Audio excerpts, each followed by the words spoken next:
Okay, so now let's start with a prayer. Let's pray. Why did you In the build? Father, the Why did Son, you and the build? Holy Spirit, amen. Lord, thank you, Lord, for this day. Thank you for all the blessings that you gave to us. Please help and guide us to understand the review for today so we can answer our test tomorrow clearly and wisely. This is all we pray in Jesus' name, amen. So let me share my screen to you.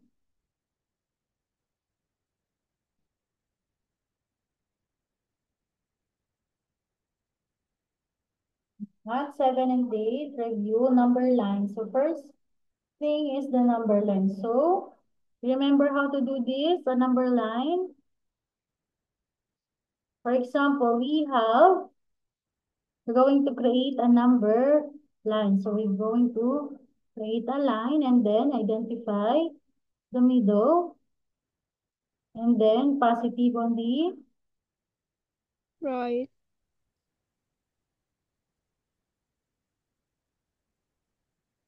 right side and then negative to the left side. Left. Okay.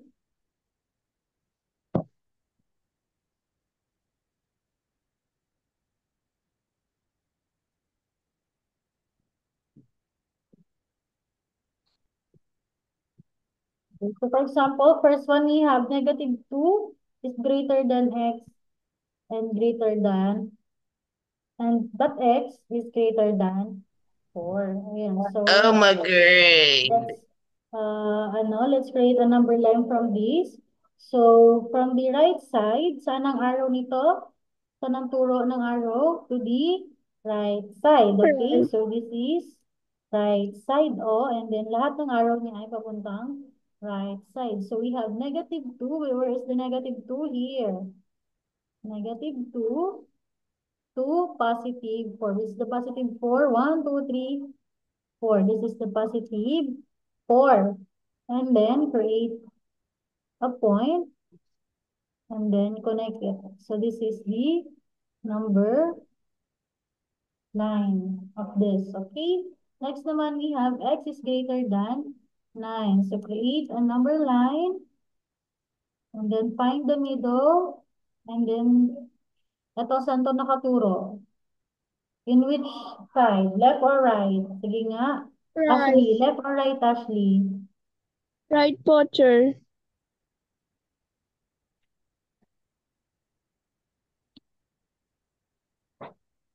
Left or right? Left or right? Sige nga.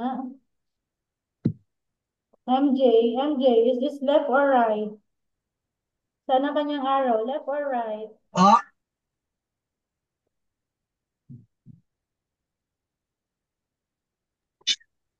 right, sir.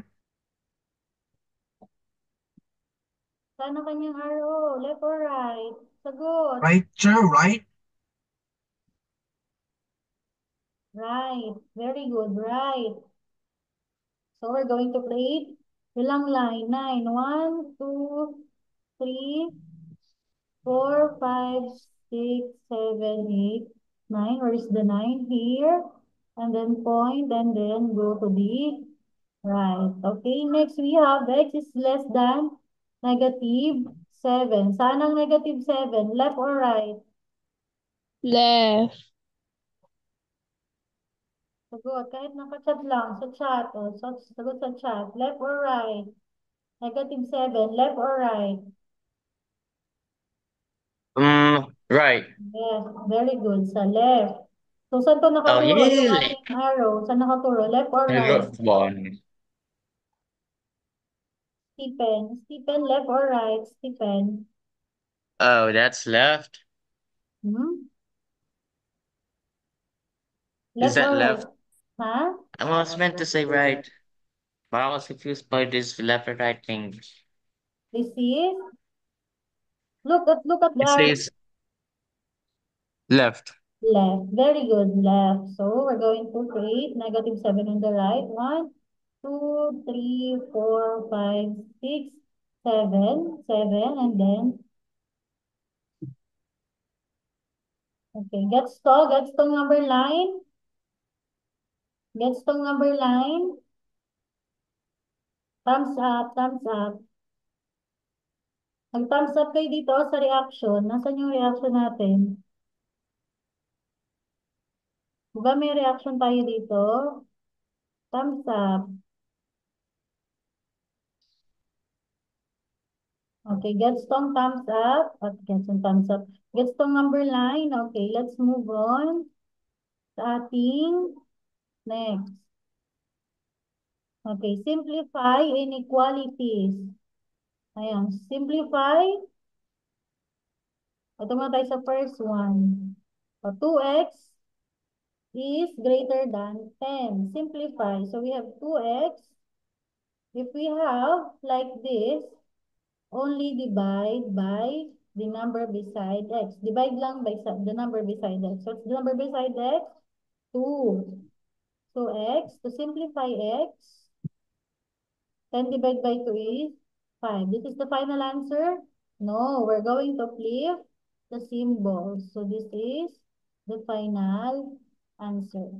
Look, divide lang. Kapag ganito yung equation, if this is the equation, divide by the 2 or divide by the number beside x. Okay, next.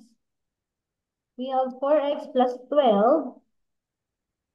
4x plus 12 less than 24. So, we're going to move the 4x or 12. Alin ang i-move natin? 4x or 12? To the right side. 4x or 12? Cheska. Type mo lang Cheska.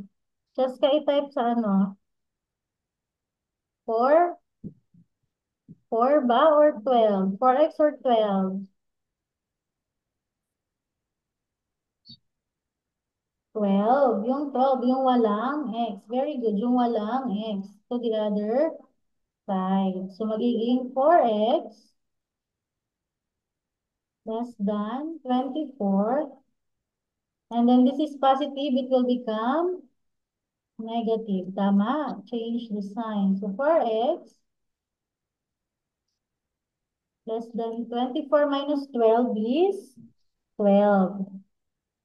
So, if you see this, divide both sides by 4. Teacher, saan po galing yung 4? So, teacher is from the number beside x. So, x less than 12 divided by 4 is 3. So, 3, 12 divided by 4 is 3. Final answer, no. Flip the symbol. So, this is the final answer. Okay? Nabigets? Okay, next one. We have 5x minus 10 greater than 15. So, alin ang nilipat natin dito? What are we going to transfer? 5x or negative 10? 5x or negative 10? FJ. FJ. What are we going to transfer, FJ? 5x or negative 10? 5x or negative 10? Negative 10. Okay, very good. The negative 10 to the other side. So we have 5x greater than 15. This is negative. If we're going to transfer, it will become MJ. Papa, Become, magiging ano siya, Ashley?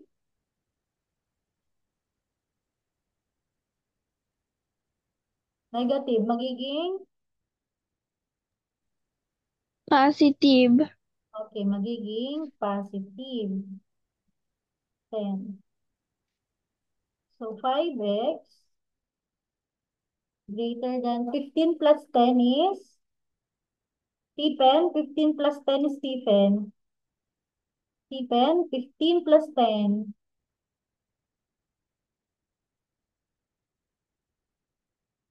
Stephen. Stephen, 15 plus 10.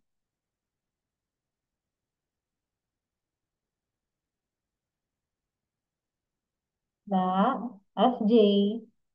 FJ, 15 plus 10, FJ. 25. Very good. 25. What's next? Divide both side by 5. Okay, divide both sides by 5. So x will be 25 divided by 5. Stephen. Stephen, where are you? Stephen, 25 divided by 5.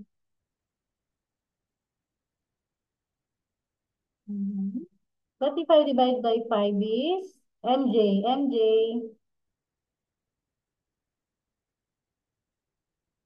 MJ, Teacher, 25 divided by 5. What's the answer? teacher, Yes.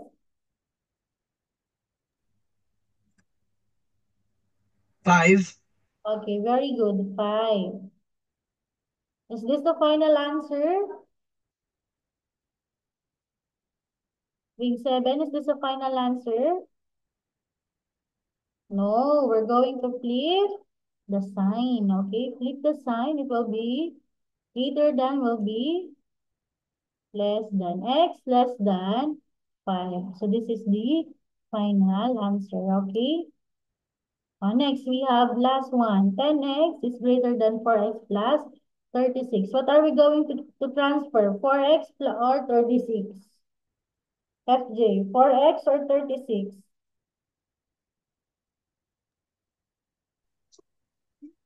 FJ, 4x plus 36. 4x or 36? 4x. 4x, very good. 4x, okay. So 10x. Okay, if we're going to transfer the positive 4x, it will become negative 4x, right? And then less than 36. So 10x minus 4x is equal to 10 minus 4, 6. Copy the variable, which is x, greater than 36. After that, divide both sides by 6. And then x is greater than 36 divided by 6 is equal to 6, right?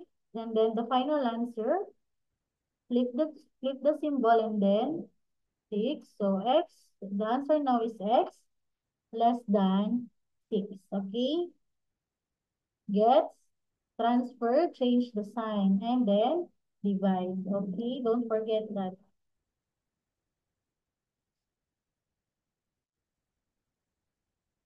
Okay, next.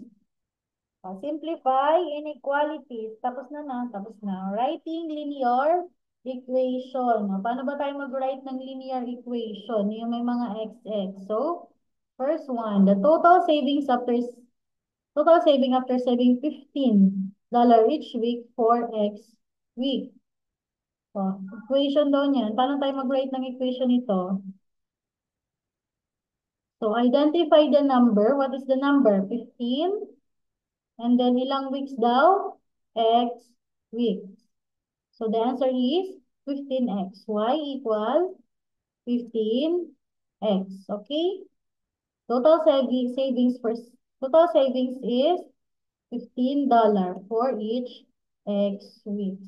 Next, Sam buys a video game for $30 and spend $5 on snacks each week for X week. So 30, ilan lahat kaya ang na-spend ni Sam? So 30 plus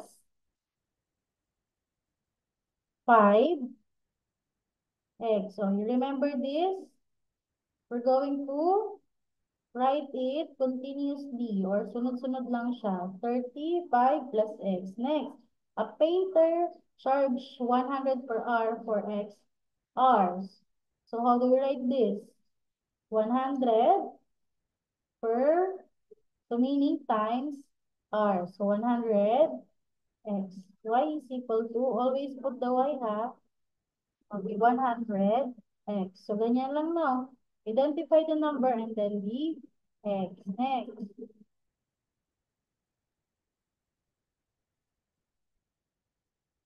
John saves $10 each week, and after 5 weeks, he save additional 50 weeks bonus. Write the equation for the total amount John saves after X weeks. So, how do we write that?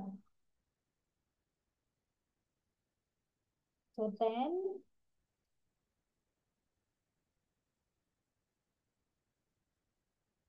each week. And after 5 weeks, you save additional 50. It's a bonus. So the equation will total 10 plus 5x.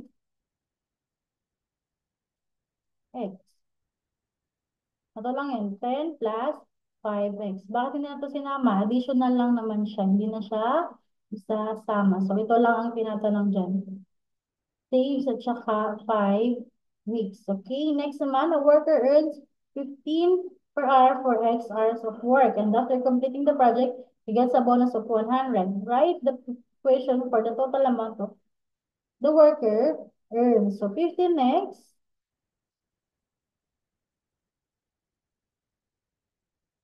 plus 100.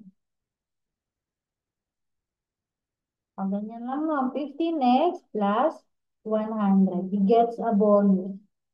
Okay, so madali lang. Lagi niyong identify. Ang identify niyo lang ay yung number and then the X. So, last one. Sarah buy $8 each day for X days. Additionally, you spend $20 on special school trip. Write the equation for how much Sarah spends. So, additionally, ang sinabi dyan ay additionally, so meaning add. So, meron siyang 8x days plus $20 for special trip. So, this is how we write the equation, okay?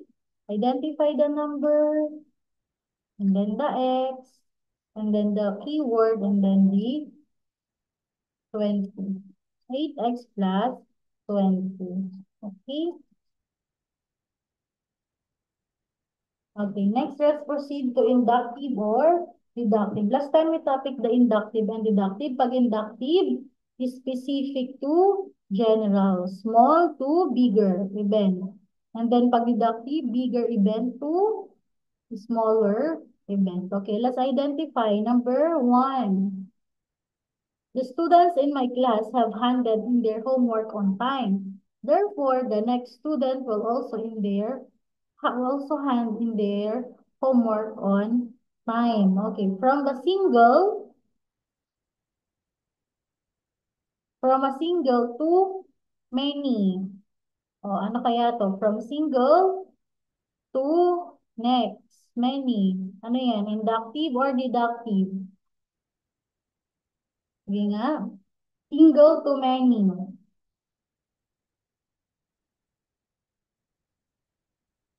Small event to bigger event. Inductive or deductive? Sige nga.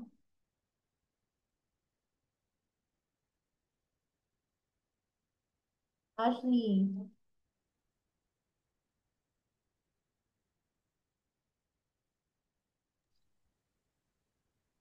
Mister, Anong example to? Inductive or deductive?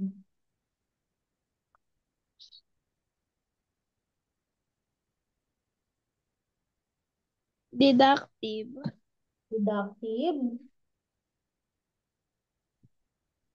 Ito ay example ng inductive. Bakit inductive? The students in my class, nag-expect siya sa susunod pa. So, marami pa.